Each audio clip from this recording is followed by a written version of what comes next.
Hi, everyone. So I have been testing out for the past week or so a really interesting grip solution for the Switch 2. This is the MystiForge Switch 2 Split Grips, I believe it's called. And this is all it is. It's a grip for the left and right Joy-Con, and that's it. There's no additional case, there's no middle case, there's no carrying case. It's just these two ergonomic grips that go onto the Joy-Cons and give you a little bit better grip. And it sounds simple, but it's actually a pretty great solution if that's all you're looking for. And I sort of recommend this depending on what you're looking for. So I'm going to chat about my experience using it, things I like, things to keep an eye out for, compromises, etc. And hopefully I can pass my learnings on to you. So first, let's take a look at the grips themselves. This, if you look at this, this is interesting. One thing that I found surprising in a good way was the build quality of these grips. So, like unlike a lot of the other grip solutions out there, this is not just hard plastic. Well, this part is hard plastic. This is actually like it's kind of like a rubberized grip with some texture on it, which is actually very comfortable.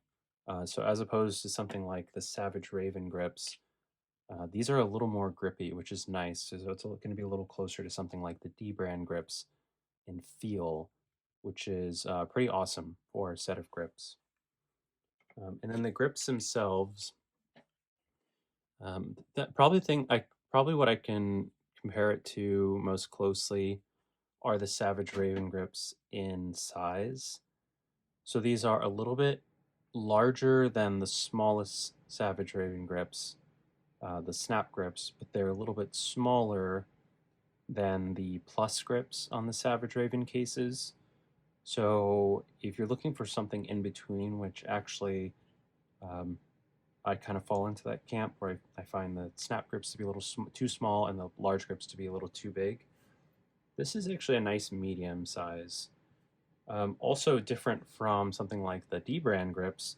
These do actually flare out a little bit here, and I'll put it on the switch so you can show, but they're a little bit more comfortable to hold, in my opinion, than the D brand grips, just because they flare out slightly, so that they can fit on your palm. So I'm going to go ahead and put this on the switch so you can see how this works. This one has a similar locking mechanism to the Savage Raven FissionGrip, oops, where it uses this little sort of a lock right here. So basically you just slide it on here, and then you have to push in here, whoops, and then it just locks into place. So there it is, it's locked into place, and I don't think I can go any further. And I'll do the same on the other side. So I'll just slide that in there, push this button in, and sometimes it takes a few tries. There we go. So now it's in on the other side. So that's in pretty securely, which is great. It's not going to just fall out. It's locked in pretty well. And then you just snap it into each side, and there you go. There's your grip. What I like about these is they're super minimal. They look really minimal. You can barely even notice they're on. I mean, you can kind of see this here on the side, but this is actually a good size. I've used some other grips where it feels like this part is digging into your hand. This was especially a problem on the Satisfy Zen grip when I gave that a try. But there's plenty of space. It's rounded here. It doesn't hurt my palm when I'm using this, which is great. And then the grips themselves, very comfortable, very ergonomic shape. I actually find these to be very comfortable. They're not going to be, if you're looking for something big like the Savage Raven grips or like the JSaw split protective grips, it's not going to be that. It's more of a minimal style grip where it does give you just enough. It doesn't have the aggressive trigger grips that you might see on the D brand. But in my opinion, this is one of the better options ergonomically. I find these to be one of the more comfortable options out there if we're just talking pure ergonomics. So pretty cool. So quickly, I'll show you docking, which surprisingly is or unsurprisingly, is not an issue because there's no back plate, there's nothing getting in the way.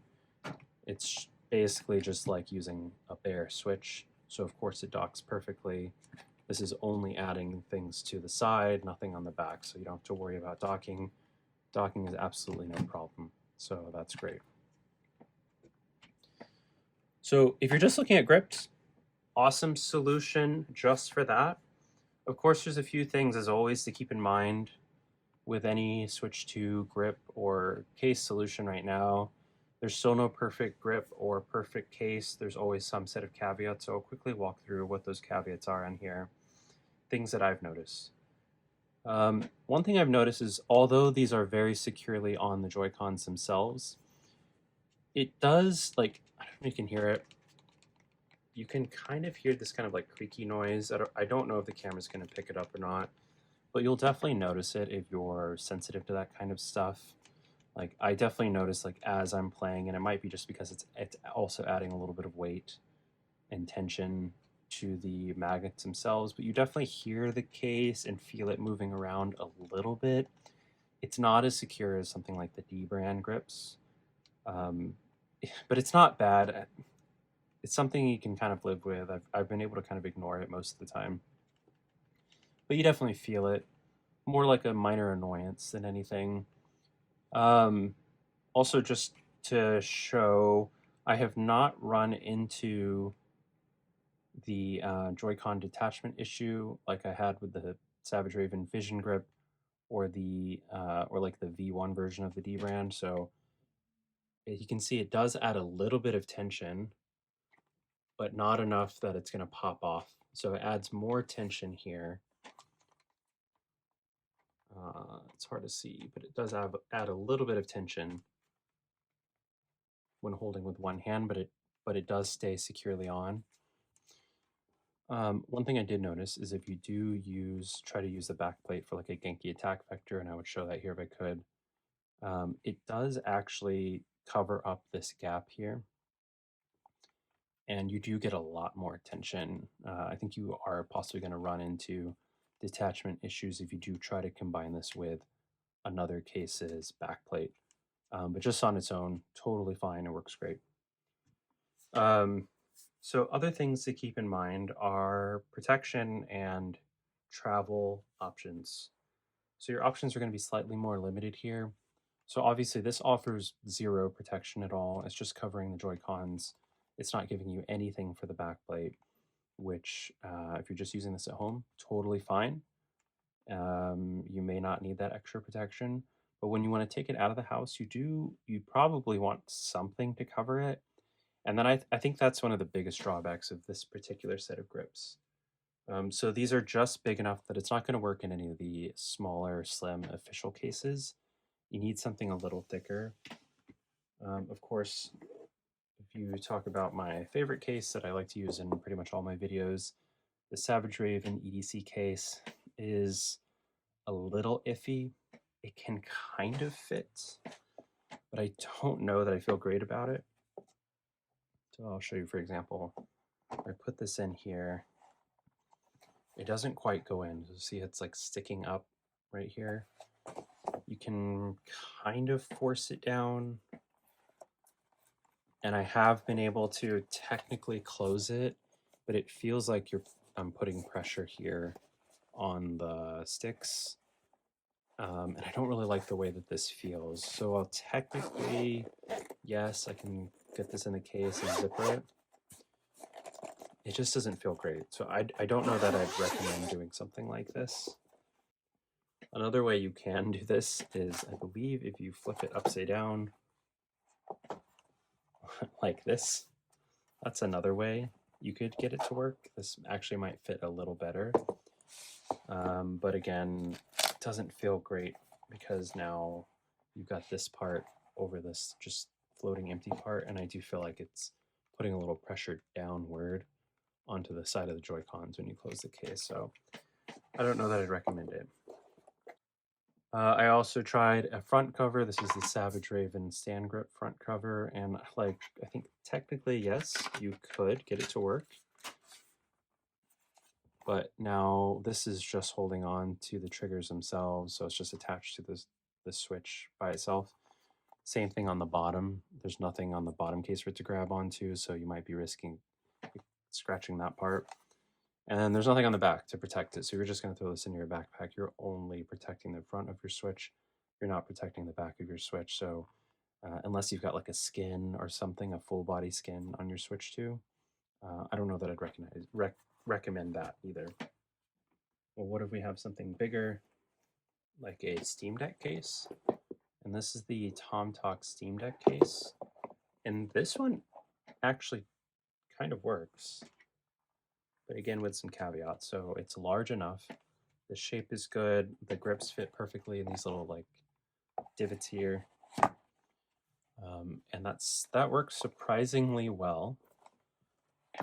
However, there is a little bit of space on the left and right. So while this will protect it, you can kind of feel it shaking around a little bit. It's not too bad. I honestly think I would feel okay taking this on a trip. But it's something to keep in mind. It's not as secure of a fit, but it might be an option if you just need something for like one trip, one flight, something like that. The TomTalk slim case for the Steam Deck does seem to work. And I also wonder if you got a similar case for something like the ROG Ally, for example, if that could work. One thing to keep in mind if you go this route, you do not get game storage. You get this little cover flap, which will protect the screen, but you don't get any storage for your cartridges. There is this like little flap right here, but it's just open. So you could put games in there, but it's not going to be the same as like a dedicated cartridge holder. So who would I recommend this for? I think if you're just looking for a grip solution for home, this is a pretty fantastic option. It's comfortable. It's not super huge like a Satisfy Zen Grip. So if you want like full console controller feeling, this isn't going to give you that. But it does give you a little bit of grip. They're fairly cheap. They're easy to put on. The build quality is great. So if you're just looking for a decent grip solution for home, you don't want to mess with a dock adapter, anything like that, pretty solid solution. Who I would not recommend this for is someone that wants kind of like an all-in-one solution for home, for travel, for on the go, protection. That one, if you're looking for something like this, um, it limits your options a little bit. And you may want to consider something like the D brand Kill Switch if you're looking for that, but then of course it has its own set of options. So I sort of recommend this for some people. I think this can be a great option. But if you're looking for an all-in-one solution, I would say keep looking for something a little bit more protective. So anyway, thank you so much for watching and appreciate you taking the time.